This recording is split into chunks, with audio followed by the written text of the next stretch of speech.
everyone, Clio here, and today we are wrapping up the month of February. So, the month of February has been quite decent for me in terms of reading. I will say that I haven't really finished my final book yet, and it is already the final day of February. I am not sure I'm going to be able to finish it today, but if I don't, it's going to be finished on the 1st of March, so I am including it within this video.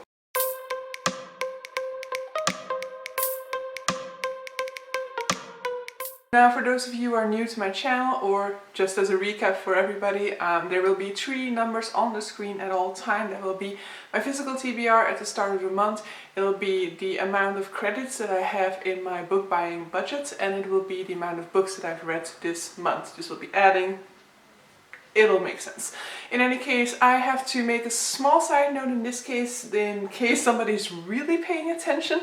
So at the end of the month of January, this number of the total amount of books that I have on my physical TBR would have said 81, and it's going to say 80 now, which is because I found out that I had a book still in my sort of like spreadsheet for the books that I still need to read that I have actually unhauled already, so there was one book too many in that list. So should have a physical TBR of 80 books to start out with. So without further ado, let's dive into the month. The first books that I'm going to talk about, I'm just going to briefly mention them in order to add them to those statistics, but if you want more information about them, if you want my full thoughts on them, and you know, my concluding thoughts about them, then you need to go to my February mid-month check-in in which I give you my thoughts on those. And so that is going to be first up, The Ambassador's Mission by Trudi Canavan. So this is a physical book off of my TBR, but it was a book that was on my 12 books for 2021 video, so it is actually one that counts for 3 credits for my book buying credit system. I started the month off with 5 credits, so that's where that number is going to be changing because of this. And then a second physical read would be Glasstown by Isabel Greenberg, so this earns me 1 credit for my book buying credits. And then I also did read 3 other books in the first half of February that are in that video, which would be The Polar Bear Explorers Club, Explorers on Witch Mountain, and Explorers on Black Ice Bridge.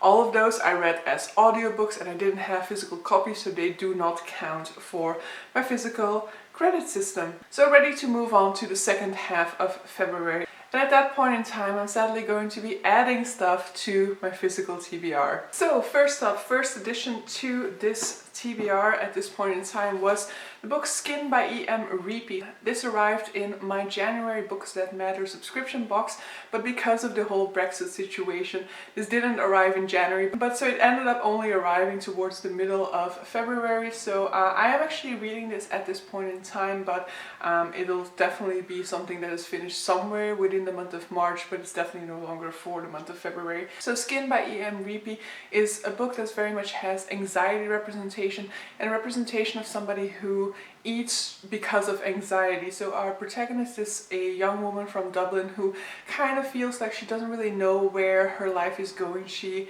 has a job as a teacher, but she felt like, what am I doing with my life? Is this what I want to be doing? And then upon the recommendation of a friend of hers, she decides to go traveling because her friend found her purpose in life through travel. However, traveling turns out to be a very different experience for her than it was for her friends.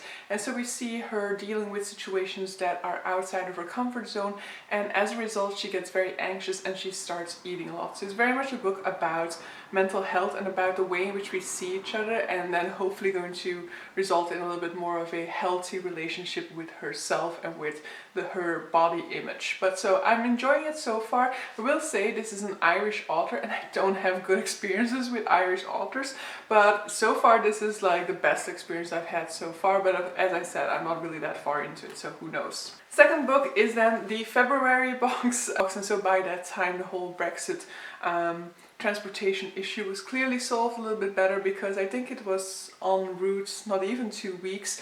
And so this is The Emperor's Bay by Bernadine Evaristo, so still need to start this one, but hopefully I'll also get around to that one pretty shortly, and so it's a book set in the somewhere 200 AD in London, and I've forgotten so much about what it was about, but I'm very eager to dive into it, and it will happen soon, so you'll have more of my thoughts on it soon.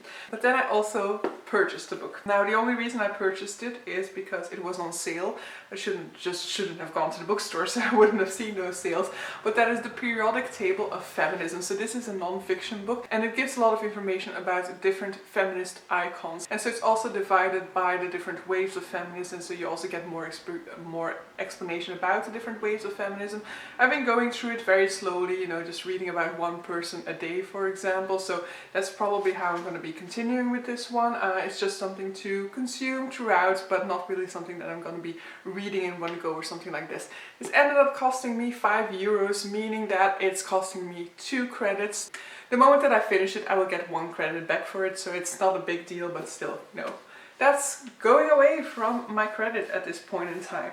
Moving on to what I finished in the second half of February. Second half of February definitely felt a little bit more of a struggle to me. Is saying a lot. It's just that I wasn't like that first week of February. Basically the 5 books that I mentioned earlier that I read in the first week of February, in the first half of February, were all read in the first week of February.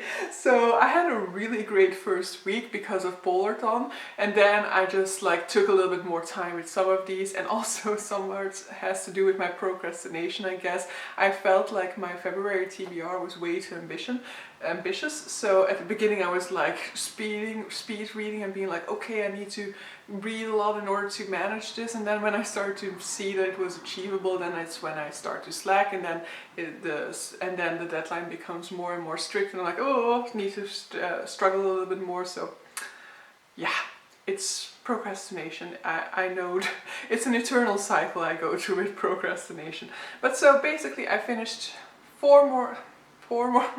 basically I finished 4 more books in the second half of February, the first one of which is The Rune of Kings by Jenn Lyons. I am going to be bringing out a separate book talk on that particular book, so I'm going to keep it relatively brief within this video. So The Rune of Kings is the first book in a Chorus of Dragons. It's a fantasy epic by Jenn Lyons, the 4th book of which is coming out in the month of May.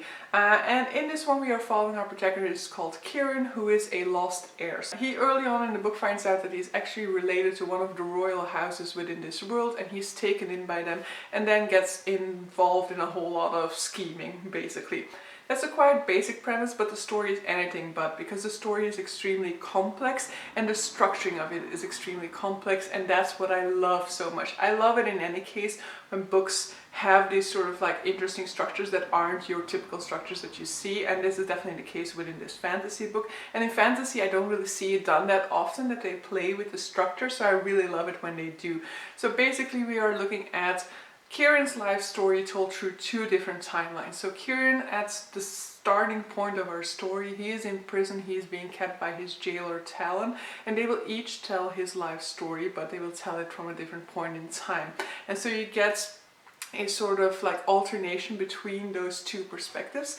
At the same time you also get the sort of commentary on their account from a 3rd-person narrator, who is actually the person who is compiling the whole story as a sort of report to send off to the ruler of this kingdom.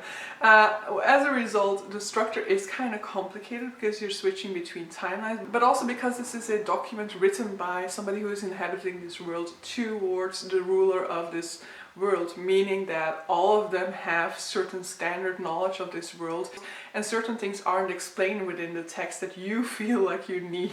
A lot of times throughout this text, as you're reading through it, you will be like, no, I don't understand what's happening, please tell me more about the history of this world, or things like that. And we're kind of often given just like hints or snippets, and a lot of times you'll feel like you're still missing out on the big part of that history. So that means that this can be a frustrating read, and that I definitely know of a lot of people who actually don't like this book. But I loved it. I just ate that up. Apart from that, I also feel like it dives into a lot of subject matter that I just don't see fantasy handling that often, or handling in the way that it was handled. And so I really felt like it was a breath of fresh And so I really also felt like it was a breath of fresh air a lot of the times while I was reading it. And so yeah, that's basically gonna be it. That's all I'm telling you here. I'm gonna have a separate video for it in which I go a little bit further into my thoughts, even though it's not like my Don Quixote book talk. It won't be 35 minutes long, I say now, but who knows. In any case, that was the first book that I read in the second half of February, and this is not a physical read, so it didn't give me any credits for finishing it.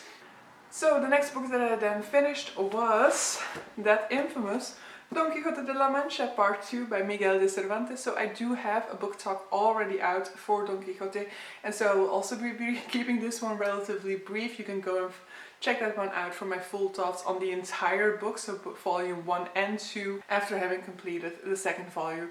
The second volume of Don Quixote, it's a mixed bag for me. Like, I think that I like the second volume more than the first, in the sense that it feels a lot more like a cohesive whole, where I feel like the first one had these like sort of different things that it was putting into it that didn't necessarily, some of which worked, some of which I was like, ugh, I'm bored by this, why is this included? Whereas with the second one I definitely feel more like this is a cohesive whole that I could enjoy, but at that point in time I was also kind of tired of the story, I guess. I was kind of having a difficult time focusing on it. I was having a difficult time taking in the story and really paying attention to everything that was still happening, because it was just starting to feel like enough is enough. It has taken me too long. There's too many stories, too many adventures. What's the point of it? That's basically what the sort of story, the sort of feeling that I was getting with. I also didn't really like the ending of Don Quixote, which is something that I don't talk about in my book talk. But I do definitely think that as a whole, the second volume is actually a better volume than the first one is. In any case, it does play a lot with the meta level, because between volume 1 and between volume 2, there is actually 10 years in the publication of the original version. And so within those 10 years of time, or however much time has passed in Don Quixote's, in the story itself with Don Quixote, in that time the book Don Quixote de la Mancha has actually also been published within the story itself, and so the story will play a lot on that sort of, on the sort of effect of people having read Don Quixote's stories and then meeting the real Don Quixote, for example. So I really did love that. And I also loved the new dynamic that that created in terms of the way in which the adventures within this story play out versus the way that they did in the first volume. And I actually loved that more than the way in which they were handled within the first volume. Sadly, I was just kind of past caring at that point in time. But so yeah, I'm still happy that I read Don Quixote. It's, you know, I studied Spanish. I kind of felt also like it's for a very long time like I needed to read this one. And I still think there's great merit to it. And that's why I feel like in my book talk I could dive into this book a whole lot, because there's a whole lot of elements to this book that are worth exploring, that are worth discovering. However, it's just way too long. It has way too many sort of like pointless adventures to it for my enjoyment. This book earned me 2 credits because it was on my list of classics to read in 2021. Then I finished about an hour ago or something the the 8th book, I don't even know how many book you will know of the month, and that is After the Quake by Haruki Murakami. So this is the buddy read for the Haruki Murakami Marathon that is organized by Kate File, and so I kind of spontaneously jumped onto that, and so I've been listening to the short stories within that collection over the past week. So it is a short story collection, and with short story collections you almost always have that experience of you liking some and not liking others. With Haruki Murakami I definitely have had that experience in the past.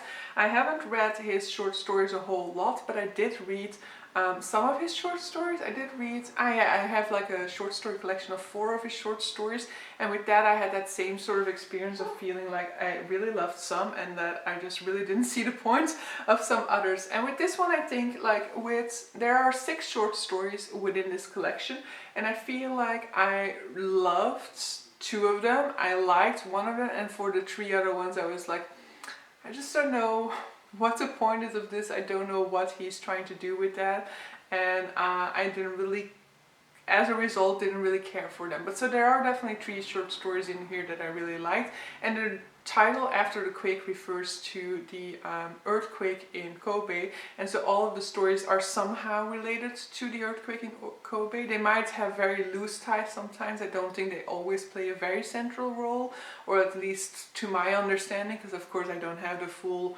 background and understanding of the impact on Japanese people at the time of the Kobe earthquake, but to my understanding some of these had a pretty loose connection to the earthquake, but they do all feature that earthquake within itself, and I did definitely like that sort of like combining element between the different short stories. And as I said, there were some that I really liked. So I really liked the fourth short story within this collection, which is the only one told from a female perspective. I really enjoyed that one, and I really enjoyed the final one. And then the fifth one is the one that I also quite enjoyed. So it was also one of those very weird ones where I was like, I'm not entirely sure I understand what he was trying to get at with this short story. But I did enjoy it very much. And as with all of these, I did definitely still enjoy the sort of atmosphere of Haruki Murakami's writing, or of course it's a translation, but the sort of atmosphere that he builds within his worlds. And so I really loved the stories within themselves still for that aspect. Though sometimes I would then just be like, this would have been a nice scene within a bigger novel by Haruki Murakami, but it doesn't really work as well for me as a standalone. Whereas, for example, the final short story I think works perfectly well as a short story for me and doesn't need to be a full-length novel. But I think especially the first one, for example, it had a lot of elements to it that I really like in Haruki Murakami's writing. It had that sort of like and it was the sort of like typical scene that I could see in a typical Haruki Murakami novel, but that because it was just a short story, it just resulted in this like, this is a weird scene that I don't know what the point of is. Because After the Quake is an audiobook read that I didn't have a physical copy of, it does not count for a credit. But so the final book for the month of February then is actually Warbreaker by Sanderson. So I might not finish it. I am about 100 pages away from the end at this point in time. I am still going to be reading in it for a little bit. There are sprints happening in a while, I think, and so I'm going to be reading some of it during the sprints, but I don't think that I'm going to be able to finish it actually still today. So it's probably going to be one that I'll be finishing tomorrow, maybe at the latest on Tuesday, but I'll still count it for my February wrap-up because, you know, there's no really reason for me to wait so long. So it's a reread, it does not count for a credit, so I mean I can just as well talk about it here. But so I still really much love this book. I still think it's also a great way to enter into the Cosmere if you want to explore the Cosmere. I personally would still think that the Final Empire is a better entry in it, because I do love the Final Empire better than I love Warbreaker. But Warbreaker is a great entry within the story.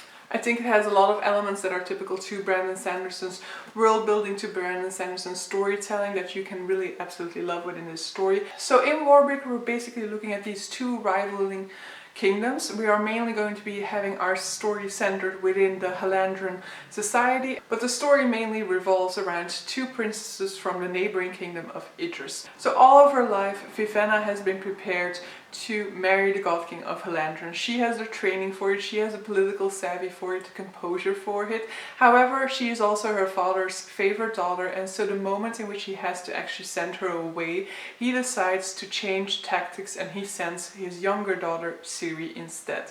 Vivenna, outraged and worrying about the safety of her sister, travels after Ciri to Halandran herself. And so we are following these two sisters. We're on the one hand following Ciri as she is entered into the court of the gods, and she's trying to navigate this new situation that she wasn't prepared for at all, and that her sort of like wild temperament is maybe not perfectly suited for.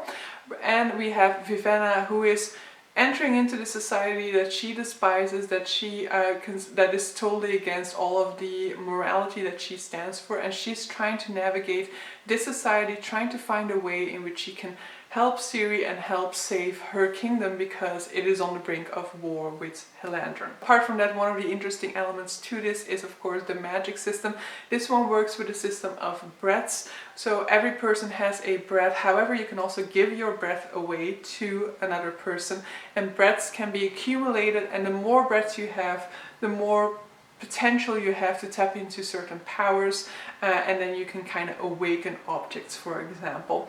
The magic system here, it is very interesting, but we don't dive into it for a very long time, which is also another reason why I actually prefer the Final Empire, I guess, and think the Final Empire is a better way to dive into Brandon Sanderson, because Warbreaker, like Elantris, is kind of light on the magic, let's say. We do get sprinklings of the magic system early on, but we don't fully dive into the magic system and the way it works until later on within this book. Apart from that, I really love the way that this is structured, the way that Brandon Sanderson builds this story, the way that he builds these characters. Vivenna, for example, is a character I hate for like 2/3 of this book, but then at the end I really changed my mind about her, and so it's been interesting rereading this one, especially since I read it for the first time last year, and so I have a really good memory of this one, and so it's interesting to reread it and kind of see how he's building up to those later revelations towards the end of the novel, early on within this book already. But so yeah, definitely, as I said, if you want to start with Brandon Sanderson and you want a standalone to start with, I would say Warbreaker is your best option.